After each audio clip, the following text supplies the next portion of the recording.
আসসালামু আলাইকুম। আজকে এই যে আমাদের এক চাচা আছে মুরব্বী, সদর আলী চাচা, ওনাকে নিয়ে অনেকগুলো নিউজও করেছিলাম। ওনার জন্য আজকে একটা ফ্যান এনেছি। তো একজনে দান করেছেন ওনাকে, এই ফ্যানটা ওনার জন্য কিনে এনেছি। এই যে আজকে দেখতেছেন এই ফ্যানটা চলতেছে। চাচা, আপনি ফ্যান পেয়ে খুশি? জি আমি প্রতিদান করলাম আমাদের দুবার তার আপনার আপনি তো গরমে কষ্ট করতেছিলেন, জি এখন যে যে ফ্যানটা এনে দিলাম আপনাকে, জি এখন এই ফ্যানের বাতাস খেতেছেন, কেমন লাগতেছে আপনার? ভালো লাগতেছে। ভালো লাগতেছে? আমার দুবার তারা আপনার দুপুরে শান্তি কামনা করতে। আপনি কি চলাফেরা করতে পারেন? না চলাফেরা করতে পারি না। আচ্ছা, আপনি যে এই কিছুদিন আগে তো চলতে পারতেন, আপনি এখন যে যে পা থেকে অবশ হয়ে গেছে আপনার, জি অবশ হয়ে গেছে গা। হ্যাঁ, এখন আপনি যে ভাঁজ দিয়ে হাঁটাচলা করেন, আবার এটা কি বানাইছেন? ওইটাই লাড়িটা যা লাঠি বানাইছেন নিজে, না? হ্যাঁ, এই দেখেন, লাঠি নিজেই লাঠি বানিয়ে ফেলেছে। ওনার কেনার ক্ষমতা নাই, সামর্থ্য নাই। এই যে একটু আগে ওনাকে যে পাশের বাসা থেকে ভাত দিয়ে গেছে, ওই ভাত খেয়ে উনি অসহায় জীবনযাপন করতেছেন। অথচ এই সদর আলী চাচা বাবার সম্পদ, কোটি কোটি টাকার সম্পদ, মানুষে বুক দখল করে খাচ্ছে।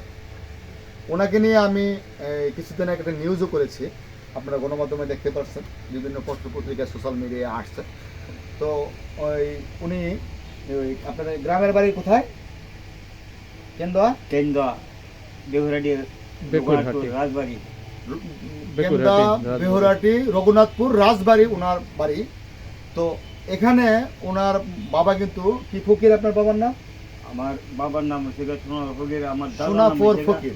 দাদার নাম তো সোনাফর ফকিরের ছেলে উনি। ওনার বাবা কিন্তু অনেক অর্থ সম্পদ রেখে গেছিলেন, কিন্তু ওনার কিছু ভূমিদস্যু ওনার যে জমি বেদখল করেছে এবং ভুয়া মানে মাঠ রেকর্ড করে ওনারা জোর দখল করে খাচ্ছেন। এবং উনি যখন ওনার পৈতৃক ভিটাতে যান, যাওয়ার পরে ওনার উপরে হামলা করে ওনাকে প্রাণনাশের হুমকি দেয়। উনি নেত্রকোনা কোর্টে আদালতে একটি মামলা দায়ের করেন। মামলা দায়ের করে ওই মামলা চালানোর মতো ওনার সামর্থ্য নাই। উনি কিছুদিন আগেও ভাঙারির দোকানে ভাঙারি বিক্রি করে ওনার জীবিকা নির্বাহ করেছেন। তারপর উনি ওনার একমাত্র যে উপার্জনের যে একটা পথ ছিল, সেটা হচ্ছে উনি একটা এই মেশিন ছিল, উনি দা, কুড়াল, খুন্তি, এই বিভিন্ন ধরনের লোহার মানে কামারের কাজ করতেন। তো এটা করে ওনার জীবন উনি চালাতেন। কিন্তু দেখা গেছে যে এই ওনার এই মেশিনটাও ওনার পেটের দায়ে বিক্রি করে দিতে হয়েছে।